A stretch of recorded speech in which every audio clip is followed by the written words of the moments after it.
જલસા હશે તમારે બધાને।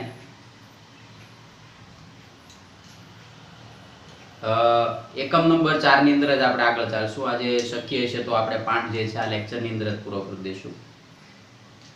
ગઈકાલના લેક્ચરની અંદર વિડીયો ક્લિપ મેં કીધું તમે જોતા હશો પણ મૂકતા જ ભૂલી ગયો છું, એટલે એ બદલ ક્ષમા ચાહું છું। નેક્સ્ટ વિડીયોની અંદર કે આવનારા એકમોની અંદર પાછી એવી જે વિડીયો ક્લિપ્સ છે એ મૂકી દઈશું। હવે જો ગયા લેક્ચરની અંદર આપણે જે ચર્ચા કરી હતી એ હતી ભૂકંપ અને જ્વાળામુખી। આપણો મુદ્દો અત્યારે ચાલે છે જ્વાળામુખી। થોડુંક કોર્સનું પણ ભારણ છે એટલે થોડુંક પહેલા લખવું પડ્યું, કારણ કે આ પાઠ પણ પૂરો કરવો છે। ઘણા લાંબા સમયથી આપણે ચલાવી રહ્યા છીએ। એકાદ મુદ્દો છે એ તમારે થોડોક રીડ કરવો પડશે। મેં લખ્યો છે જ્વાળામુખીની વિનાશક અસરો। એક બે વખત વાંચશો તો પણ તમને એનો ખ્યાલ આવી જશે। હવે આજે આપણે ભૂકંપ અને જ્વાળામુખીની અંદર જે કાલે બે પ્રકાર બાકી રહી ગયા હતા, આપણે સક્રિય જ્વાળામુખી વિશે ચર્ચા કરી હતી કે ભાઈ જ્વાળામુખીના મુખ્ય પ્રકારોની સંખ્યા કેટલી છે, તો કે 3 છે। તો એની અંદર જે પહેલો હતો એ હતો સક્રિય જ્વાળામુખી, બીજો હતો સુપ્ત જ્વાળામુખી, ત્રીજો છે નિષ્ક્રિય જ્વાળામુખી।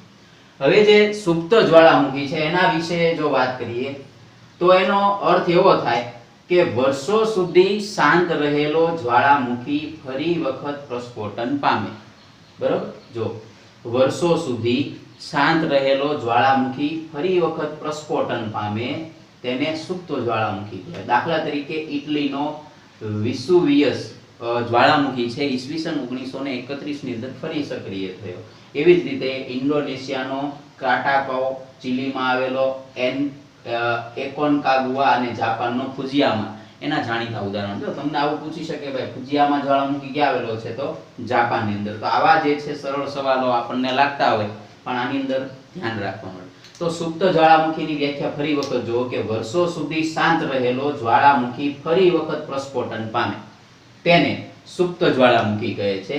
દાખલા તરીકે ઇટલીનો વિસુવિયસ 1931 માં ફરી સક્રિય થયો। તો આ વાત થઈ કોની, તો કે ભાઈ સુપ્ત જ્વાળામુખી। હવે જો નિષ્ક્રિય જ્વાળામુખી કોને કહેવાય, તો નિષ્ક્રિય જ્વાળામુખી એટલે કે જે જ્વાળામુખી નિષ્ક્રિય બની તેમાં પાણી ભરાય અને સરોવર બની ગયું હોય। બરોબર, જો તેમાં પાણી ભરાઈ જાય અને સરોવર બની ગયું હોય અને ભવિષ્યમાં વિસ્ફોટ થવાના કોઈ લક્ષણ ન હોય તેને કેવો જ્વાળામુખી કહેવાય, તો કે એને આપણે કહેશું નિષ્ક્રિય જ્વાળામુખી। બરોબર, તો આ એક વાત યાદ રાખજો।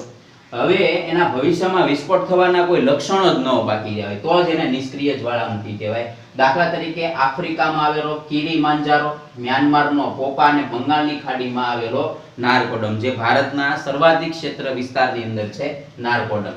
હવે જ્વાળામુખીની થતી વિનાશક અસરો, જો જ્યારે જ્વાળામુખી પ્રસ્ફોટન થાય છે તો જ્વાળામુખી પ્રસ્ફોટન દરમિયાન જે છે વાયુઓ બહાર નીકળે, એટલે વાયુઓ, મેગ્મા, રાખ, બીજી જે ખનિજ દ્રવ્યો છે અને બીજી જે ધૂળ છે, આ બધું જ્યારે બહાર નીકળે છે ત્યારે એનાથી ઘણી બધી માનહાનિ થાય છે, જંગલોનો વિનાશ થાય છે, પ્રાણી પક્ષીઓ સુદ્ધા બધાને જે છે એ ઘણું બધું નુકસાન છે વેઠવાનો વારો આવે છે। બીજું કે જ્વાળામુખીની સાથે ક્યારેક ક્યારેક હાઇડ્રોજન, સલ્ફર ડાયોક્સાઇડ અને કાર્બન ડાયોક્સાઇડ જેવા જે ઝેરી વાયુઓ નીકળે છે એનાથી પણ ઘણું બધું એનાથી પણ પ્રકૃતિને નુકસાન થાય છે, માનવોને તો થાય જ છે। એવી જ રીતે જો જ્વાળામુખી પ્રસ્ફોટન છે સમુદ્રના તળિયે થયું હોય તો સમુદ્રના તળિયે રહેલા જે જીવો છે એ જીવો છે એ નાશ પામે છે। બરોબર, એની પાસે બચવાનો કોઈ વિકલ્પ રહેતો નથી અને અચાનક જ આ થતી ઘટના છે, બરોબર, નિર્ધારિત સમય આવે છે એવું બનતું નથી। તો ત્યારે જે છે આ સમસ્યા છે એ નીવડે છે। બીજું કે ઘણા બધા જ્વાળામુખી પ્રસ્ફોટનો એટલા બધા ભયાનક અને વિશાળ હોય છે કે એની રાખ અને એના રાખના બનેલા જે વાદળો છે એ કેટલા દિવસો, કેટલા મહિનાઓ સુધી એમનેમ અવકાશમાં રહે છે, એમનેમ આકાશની અંદર તરતા રહે છે। એના કારણે જે હવાઈ સેવા છે એને નુકસાન થાય છે, વાતાવરણને નુકસાન થાય છે અને આ જે રાખ છે ધીમે ધીમે બેસે છે તો એનાથી ગુંગળામણને કારણે ઘણા બધા લોકોના મૃત્યુ થયા છે એવું પણ આપણને સામે આવ્યું છે। બરોબર, આ ગુંગળામણથી મૃત્યુ પામવાના એના જે ચાન્સ છે એ વધી જાય છે। બીજા નંબરમાં જોઈએ તો જે જંગલી વિસ્તારમાં જ્યારે આ ઘટના બની હોય તો આસપાસના જે ક્ષેત્રો છે એ ક્ષેત્રોની અંદર પણ ભયંકર નુકસાન થાય છે અને ફરી વખત એવું થતા જે છે ઘણા બધા વર્ષો પણ લાગતા હોય છે। તો આ મુદ્દાને તમારી રીતે કવર કરી લેજો। હવે જો તો જ્વાળામુખીની સર્જનાત્મક અસરો, આ વાત હતી આપણે વિનાશક અસરોની. હવે જે જ્વાળામુખીની સર્જનાત્મક અસરો જોઈએ તો જ્વાળામુખી પ્રકૃતિ સુરક્ષા વાલ્વ છે. પ્રકૃતિ સુરક્ષા વાલ્વ કેમ કીધા? તો કે એના દ્વારા મેગ્મા અને ભારે દબાણવાળા વાયુઓ બહાર નીકળે છે. કારણ કે જમીનની અંદર જે છે, મેં તમને ગઈકાલના લેક્ચરમાં જ વાત કરી કે ભાઈ જે પાણી છે તો પાણી છે એ મેગ્માના સંપર્કમાં આવે તો એ વરાળ બની જાય. એ વરાળ એટલી બધી જગ્યા રોકતી હોય, ભાઈ પાણી કરતા 1300 ગણી વધારે જગ્યા રોકે, બરોબર. તો આવી જ્યારે પરિસ્થિતિ થાય તો એના કરતા એ બહાર નીકળી જાય વધારે સારું છે. બીજું કે એનાથી હું ફાયદા થાય? જો કે ભાઈ આ જે જ્વાળામુખીની સાથે નીકળતા જે ખનિજ દ્રવ્યો છે, જે રાખ છે, એ બધું નીકળે છે. તો એનાથી આપણે પૃથ્વીની ઉત્પત્તિ અને પૃથ્વીની આંતરિક સંરચના કેવા પ્રકારની છે એના વિશે પણ આપણે માહિતગાર બનીએ છીએ.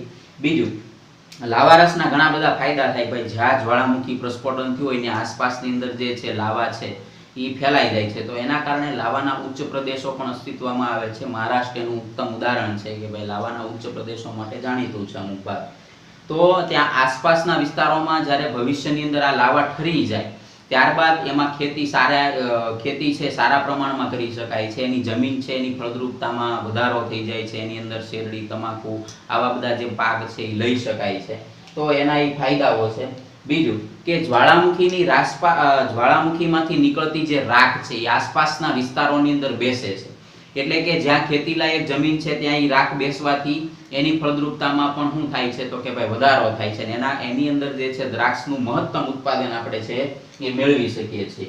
તો ફળદ્રુપ બને છે. બીજું, જાપાન, હવાઈ ટાપુ અને આઇસલેન્ડમાં આવા જે જ્વાળામુખી પ્રસ્ફોટનો થાય છે એના આધારે છે ભૂતાપીય એટલે કે જીઓથર્મલ ઉર્જા છે મેળવવામાં આશીર્વાદરૂપ બન્યા છે. એવી જ રીતે જે ક્રેટન અને કાલ્ડેરામાં રચાતા સરોવરો કેટલીકવાર નદીઓના શીર્ષ ભાગ બની જાય છે, બરોબર. શીર્ષ જળ બની રહે છે. હવે જો કે જ્વાળામુખીનું ઉપરનું જે મુખ છે એની અંદર આખું તળાવ બની જાય, તળાવ છે એ રચાઈ જાય તો એમાંથી ક્યારેક એટલું બધું મોટું તળાવ હોય કે એમાંથી આખી નદી છે એ નીકળી શકે. જેમ કે નાઇલ નદી છે. જો મેં આ લખ્યું છે ઇજિપ્તનું વિક્ટોરિયા સરોવર, બરોબર. તો એક વિક્ટોરિયા સરોવર છે, આવું જ્વાળામુખીના મુખ ઉપર બનેલું સરોવર છે. આ જે વિક્ટોરિયા સરોવર છે એમાંથી નાઇલ નદી નીકળે છે. તો વિશ્વની સૌથી લાંબામાં લાંબી નદી કઈ છે? તો કે નાઇલ નદી. અને આફ્રિકા ખંડની અંદર છે ભૂમધ્ય સમુદ્રની તમે દક્ષિણે આવો અને દક્ષિણે એક દેશ આવેલો છે ઇજિપ્ત, બરોબર. સાઉદી અરેબિયા જે છે ત્યાંથી તમે જોવો તો ત્યાં તમને ઇજિપ્ત નાનો અમથો દેખાય. અને હમણાં પાછું ઇજિપ્ત ચર્ચામાં પણ છે કારણ કે ત્યાંથી ઘણા બધા એક સાથે મમ્મી મળ્યા છે એક સાથે, બરોબર. તો ઇજિપ્ત એમ પણ ચર્ચામાં છે. તો આમ તમે હોલીવુડ મૂવી પણ જોયું છે ધ મમી, બરોબર. તો ઇજિપ્તમાંથી જે નાઇલ નદી નીકળે છે એ નાઇલ નદી આખા આફ્રિકા માટે ખૂબ જ જીવાદોરી સમાન બની ગઈ. તો આની એક કહીએ કે આપણે સર્જનાત્મક અસર છે એમ પણ કહી શકીએ. એની પછી જોઈએ કે જ્વાળામુખી ક્રેટરમાં વરસાદનું પાણી ભરાતા ઘણા બધા જળ સ્ત્રોતો અસ્તિત્વમાં આવે છે. એટલે જ્વાળા સરોવર અસ્તિત્વમાં આવે છે. દાખલા તરીકે મહારાષ્ટ્રનું લોનાર સરોવર, હું ખાસ યાદ રાખજો. લોનાર સરોવર ક્યાં આવ્યું? તો કે ભાઈ મહારાષ્ટ્ર રાજ્યની અંદર. ગુજરાતને બરોબર અડીને રાજ્ય આવેલું છે મહારાષ્ટ્ર. અને મહારાષ્ટ્રનું પાટનગર છે મુંબઈ. અને મુંબઈ એટલે ભારતનું આર્થિક પાટનગર, બરોબર. મુંબઈ એટલે ભારતનું આર્થિક પાટનગર. તો એ ક્રેટરમાં વરસાદનું પાણી ભરાય છે તો એક લોનાર સરોવર અને પાવાગઢનું દૂધિયું તળાવ, બરોબર. તો જો અહીંયા 3 તળાવ આવેલા છે, દૂધિયા, તેલિયા અને છાસિયા. એનો રંગ એ પ્રકારનો છે, બરોબર, પાણીનો. એટલે એના ઉપરથી નામ પાડેલું છે. અને પાવાગઢ જે છે ને પંચમહાલ જિલ્લાની અંદર આવેલું છે. કયા જિલ્લામાં? પંચમહાલ જિલ્લાની અંદર, બરોબર. તો પંચમહાલ જિલ્લો છે ને મધ્ય ગુજરાતનો હિસ્સો છે, બરોબર. અમદાવાદની પૂર્વે બાજુ આવેલું છે. અમદાવાદ જિલ્લાની પૂર્વ તરફ આવેલું છે. તો એ જો મહત્વનો હિસ્સો છે. અને સમગ્ર ભારતની અંદર જે ટોટલ 51 શક્તિપીઠો આવેલી છે એ 51 શક્તિપીઠમાંની 3 ગુજરાતમાં આવેલી છે, બરોબર. એક પહેલી જે છે અંબાજી, જિલ્લો બનાસકાંઠા. બીજી છે એ બહુચરાજી, જિલ્લો મહેસાણા. અને ત્રીજી જે છે પાવાગઢ, બરોબર. પાવાગઢ પંચમહાલ જિલ્લો. તો આ જો તો ત્યાં જે છે એ આ સરોવર દૂધિયું તળાવ છે એ આવેલું છે. તો આ એની જ્વાળામુખીની કેવી અસરો છે? તો કે ભાઈ સર્જનાત્મક અસરો છે. બીજી બાબતની ચર્ચા કરીએ તો જ્વાળામુખીના પરિણામે ગરમ જરા ફુવારા રૂપે પાણી આપણને પ્રાપ્ત થાય છે. કે એ લાવાના સંપર્કમાં થોડા ઘણા અંશે આવ્યું હોય અને પાણી એટલું ખૂબ જ ગરમ હોય છે અને એ પાણીની અંદર છે ને સાથે સાથે ગંધકના તત્વોનું પ્રમાણ વધારે હોય છે, બરાબર. હવે આ જે ગંધકના તત્વોનું પ્રમાણ વધારે હોવાને કારણે એ ચામડીના રોગો માટે અક્ષીર ઈલાજ છે, બરાબર. એટલે કે જેને ચામડીના જે ભયાનક રોગો થયા હોય, જો એ પાણીથી સ્નાન કરે તો એનાથી એને સરસ એવો ફાયદો થાય છે અને ચામડીના રોગી માટે આશીર્વાદ રૂપ નીવડે છે. ગુજરાતની અંદર આવા ઘણા બધા છે, જેમ કે ગુજરાતમાં લસુંદરા છે, ટુવા છે, તુલસીશ્યામ છે, ખૂબ જાણીતું છે, બરોબર. તત્પોજ્જલ કુંડ તરીકે પણ આપણે એને ઓળખીએ છીએ. તો આ જે તુલસીશ્યામ છે, તો તમે વિચારો કે આવા જે સ્ત્રોતો આપણને મળે છે એ આવા જ્વાળામુખી પ્રસ્ફોટનને કારણે આપણને એનો ફાયદો છે એ મળે છે. બીજી બાબત જોઈએ કે ભાઈ જ્વાળામુખી પ્રસ્ફોટનના જે સ્થળો છે એ પ્રવાસન સ્થળ માટે સારો એવો વિકલ્પ નીવડે છે. ભાઈ ઘણી વખત અમુક જ્વાળામુખીઓ શાંત થઈ ગયા પછી એમાંથી ફક્ત ધૂમ્રસેર નીકળતી હોય. હવે ધૂમ્રસેર એટલે શું? તો કે ભાઈ ધુવાડો નીકળતો હોય. હવે આ ધુવાડો નીકળતો જોઈને ઘણા બધા પ્રવાસીઓ છે એ તરફ આકર્ષાય છે અને આસપાસના વિસ્તારના લોકોને એનાથી રોજગારી પણ મળે છે. અને બીજી એક બાબત એ પણ છે કે જ્યાં આવા જ્વાળામુખી પ્રસ્ફોટન થઈ જાય પછી વર્ષો પછી ત્યાં જે છે એટલું બધા વનસ્પતિઓ વિકાસ પામે છે કે એક પ્રકારનું વાતાવરણ આખું સર્જાઈ જાય છે. તો આ ધુમ્રાશેર પણ જોવાલાયક છે અને ત્યાં આસપાસ જંગલો બનતા ત્યાં અનેક જે બીજા જીવો છે એ પણ અસ્તિત્વમાં આવે છે અને એ લોકોનો રહેણાંક વિસ્તાર પણ બને છે. તો આ થઈ જ્વાળામુખીની સર્જનાત્મક અસરો, જ્વાળામુખીની વિનાશક અસરો અને જ્વાળામુખી જે છે એના પ્રકારો. તો જ્વાળામુખીના મુખ્ય 3 પ્રકાર છે, યાદ રાખજો. એક સક્રિય જ્વાળામુખી, બીજો છે સુપ્ત જ્વાળામુખી અને ત્રીજો છે નિષ્ક્રિય જ્વાળામુખી. ભારતની અંદર સક્રિય જ્વાળામુખી અને નિષ્ક્રિય જ્વાળામુખી બે આવેલા છે, બરોબર. જે સક્રિય જ્વાળામુખી છે એનું નામ છે બેરન, બરોબર, અંદમાન નિકોબાર, બરોબર. અને જે નિષ્ક્રિય છે નારકોડમ એ પણ ત્યાં આવેલો છે. એટલે એક ખાસ યાદ રાખજો, બંગાળની ખાડી, બરોબર. તો ભારતના સર્વાધિક ક્ષેત્રની અંદર છે એ આવેલા છે. હવે એની પછીના મુદ્દા પર આપણે આગળ ચાલીએ. જ્વાળામુખી પ્રદેશનું વિતરણ. અગાઉનો જે આખો ટોપિક હતો એ પૂરો થઈ ગયો. હવે સમગ્ર વિશ્વની અંદર જ્વાળામુખીના પ્રદેશનું વિતરણ કઈ રીતે થયું છે એ આપણે થોડુંક સમજવાનું છે. તો પહેલાં એક વસ્તુ સમજો, આ નકશા આટલા બધા દોર્યા એટલે કન્ફ્યુઝ ન થાવ, સમજાવવા માટે જ દોરેલા છે. આ આખો આપણે જે નકશો પહેલેથી સમજતા આવીએ છીએ ને એ નકશો છે વિશ્વનો, બરાબર. જેમાં આ એશિયા ખંડ છે, આફ્રિકા છે, આ ઉત્તર અમેરિકા છે, આ દક્ષિણ અમેરિકા છે, અહીંયા યુરોપ છે, આ એન્ટાર્કટિકા છે ને આ ઓસ્ટ્રેલિયા છે. આ ખંડો થઈ ગયા. જો પૃથ્વી પર આ રીતે ખંડો આવેલા છે, બરાબર છે, સમજજો. હવે આ ઉત્તર અમેરિકા ખંડ છે અને આ ખંડ આપણો એશિયા છે. જો પૃથ્વી ગોળ હોય તો એશિયા અને ઉત્તર અમેરિકા ખંડ છે એ નજીક નજીક આવે ને, બરાબર. તો જો મેં એ રીતે નકશો દોર્યો છે. તો આ ઉત્તર અમેરિકા છે ને આ આપણું એશિયા છે, જો સમજજો. હવે અહીંયા જુઓ તમે, આ ઉત્તર અમેરિકા અને આ બાજુ આપણું એશિયા. પૃથ્વી ગોળ છે એટલે આ બેયના છેડા મળતા હોય, સમજજો. સમજાય છે કે નહીં? બેયના છેડા આપણે મળે છે. હવે એનો મતલબ એમ થયો કે એશિયા ખંડ અને ઉત્તર અમેરિકા ખંડ, સમજજો. એશિયા ખંડ અને ઉત્તર અમેરિકા, જો આ એશિયા ખંડ છે અને આ ઉત્તર અમેરિકા. અહીંયા પેસેફિક મહાસાગર, આ પેસેફિક. તો ઉત્તર અમેરિકા ખંડ અને એશિયાની વચ્ચે કયો મહાસાગર આવે? તો પેસેફિક મહાસાગર ને, બરોબર. ચાલો, તો આટલું ક્લિયર થઈ ગયું. તો જોવો જી, આ ઉત્તર અમેરિકા ખંડ છે, આ એશિયા છે, વચ્ચે કયો મહાસાગર મેં મૂક્યો છે? પેસેફિક મહાસાગર, બરોબર. આ થોડોક આપણે અલગથી નકશો દોર્યો છે, આ આપણે જે સમજીએ છીએ એ છે, એમાં કાંઈ કન્ફ્યુઝન છે નહીં. હાલો હવે જુઓ. હવે જ્વાળામુખીનું જે વિતરણ ક્ષેત્ર છે એ વિતરણને આધારે એને 3 ભાગોમાં વહેંચવામાં આવેલું છે. કેટલા ભાગોની અંદર? 3 ભાગો. એની અંદર પહેલો છે પેસેફિક કિનારાનો પટ્ટો, બીજું છે મધ્ય ભૂમિખંડીય પટ્ટો અને ત્રીજો છે એટલાન્ટિક મહાસાગરનો પટ્ટો. તો જો આ થઈ ગયો પેસેફિક મહાસાગર, આ એટલાન્ટિક મહાસાગર અને આ મધ્ય ભૂમિનો હિસ્સો થયો, બરોબર.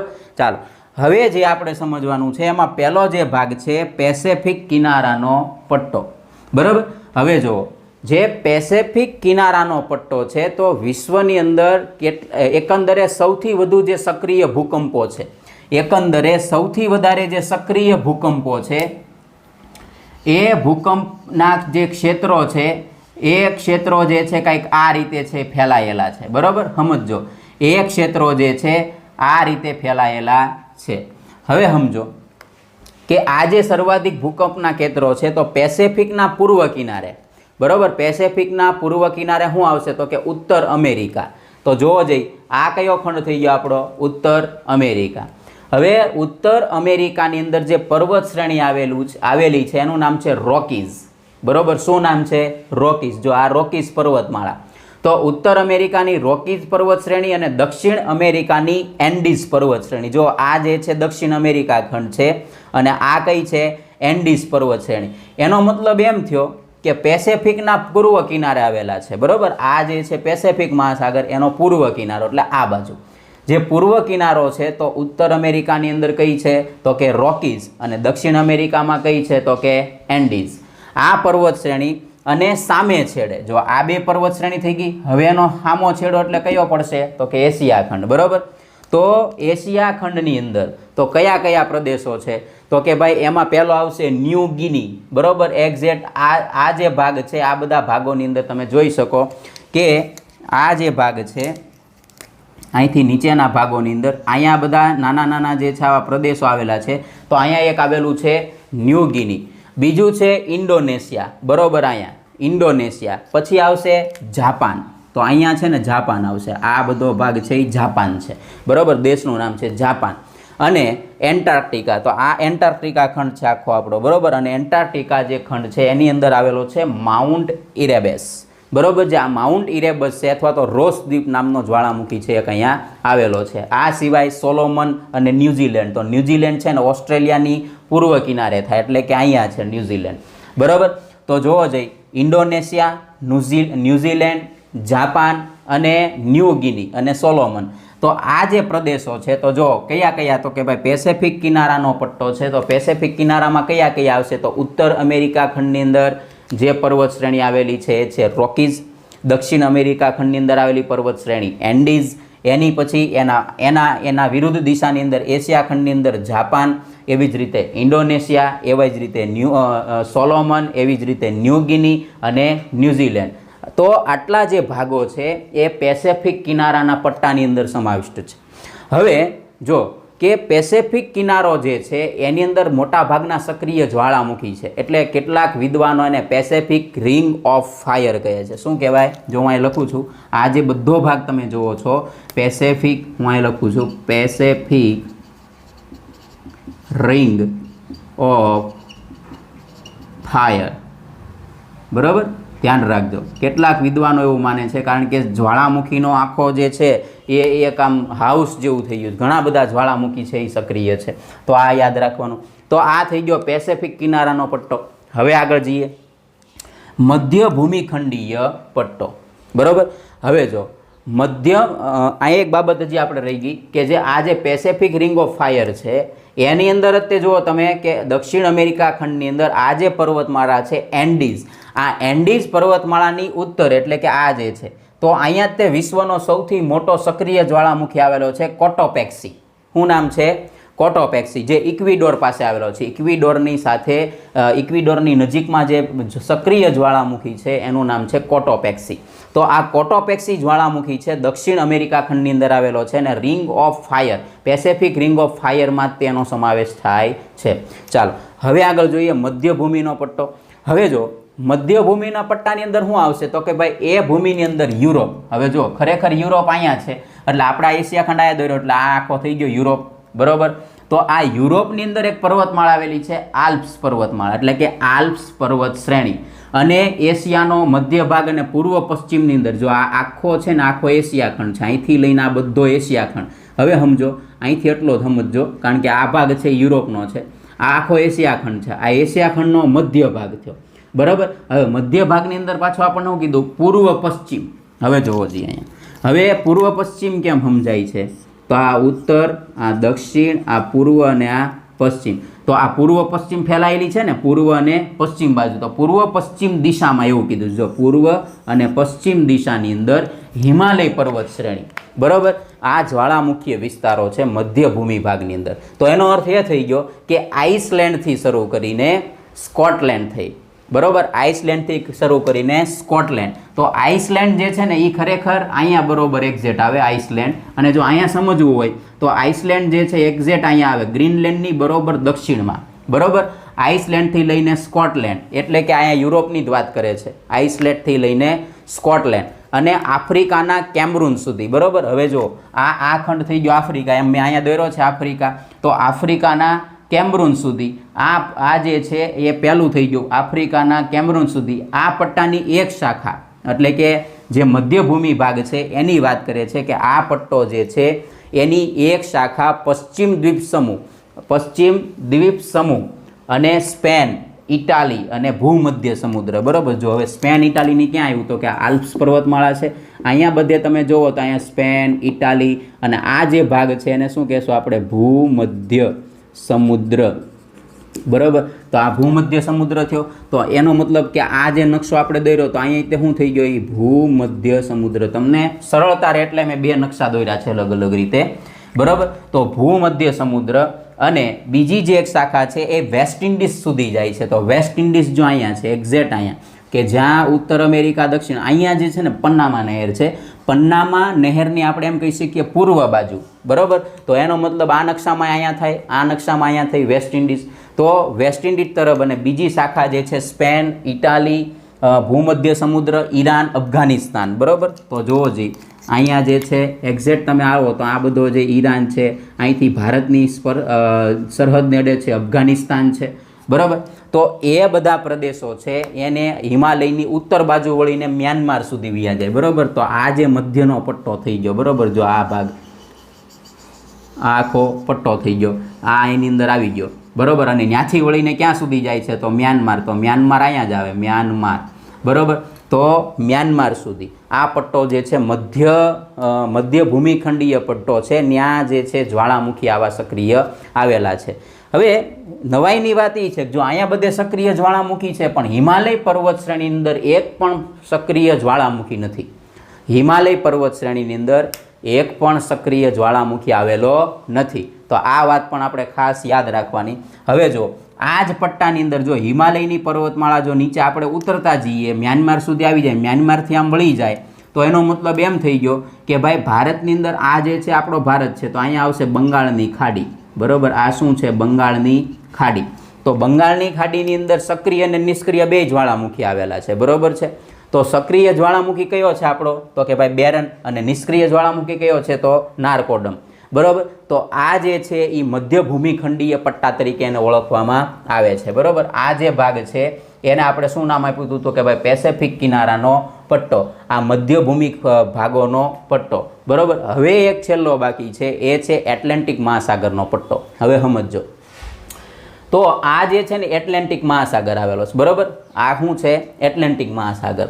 તો એનો મતલબ એમ થઈ ગયો કે આ આપણે આને નામ આપી દીધું પેસેફિક મહાસાગર, બરાબર. તો આ જે બધો ભાગ રહ્યો બાકી, બરાબર. તો અહીંયા જે છે આ નકશા પ્રમાણે અહીંયા કયો મહાસાગર આવશે? તો કે એટલાન્ટિક મહાસાગર. તો ઉત્તર અમેરિકામાં આઇસલેન્ડથી શરૂ કરીને, જો આઇસલેન્ડ આવ્યા છે, બરાબર. આ નકશામાં જોઈએ તો અહીંયા આવશે, આ આઇસલેન્ડ છે. ઉત્તર અમેરિકામાં આઇસલેન્ડથી શરૂ કરીને એઝોર્સ, એક્ઝેક્ટ મારો હાથ છે ને ત્યાં આવશે એઝોર્સ, બરાબર. અને દક્ષિણ એટલાન્ટિકમાં આવેલા ટાપુ ત્રિસ્તાન દ કુન્હા પહોંચે છે. હવે એ ક્યાં આવ્યું એ મને નથી ખબર. પછી એઝોર્સ અને સેન્ટ હેલિના, બરાબર. એઝોર્સ અને સેન્ટ હેલિના એ અહીંના મુખ્ય જ્વાળામુખી છે, બરાબર. અને મોટા ભાગે જે છે એટલાન્ટિક ટાપુઓ જ્વાળામુખીનું શું છે? મુખ્ય ક્ષેત્ર છે. ચાલો, તો ત્રણ પટ્ટાની વાત કરી, એક પેસેફિક કિનારાનો પટ્ટો, બીજો મધ્ય ભૂમિખંડીય પટ્ટો અને ત્રીજો છે એટલાન્ટિક મહાસાગરનો પટ્ટો. તો આ જે છે આપણો પેસેફિક થઈ ગયો, આ મધ્ય ભૂમિખંડીય પટ્ટો, બરાબર. અને બાકીનો આ જે બધો ભાગ છે એટલાન્ટિક પટ્ટા તરીકે આપણે એને ઓળખીએ છીએ. તો આ જે છે એ આઇસલેન્ડ છે, બરાબર. આ ગ્રીનલેન્ડ છે, અહીંયા આઇસલેન્ડ, બરાબર. આ બધા દેશોના નામ છે અને સર્વાધિક રીતે જે છે યુરોપ ખંડની અંદર છે એ ગણવામાં આવે છે. ચાલો, તો અહીંયા જે છે આપણો એકમ નંબર 4 જે ચાલતો હતો ઘણા સમયથી, ભૂકંપ અને જ્વાળામુખી, એને વિરામ આપીએ છીએ. આશા છે કે તમને સમજાણું છે આ રીતે પૃથ્વીની અંદર જે ખંડો આવેલા છે થોડોક સમજાવવાનો પ્રયાસ કર્યો છે. મારી પણ ઘણી બધી ક્ષતિઓ ક્યાંક ને ક્યાંક હશે, પણ જે સારી બાબતો છે શીખવાનો આપણે પ્રયત્ન કરવાનો છે. આપ સૌનો ખૂબ ખૂબ આભાર.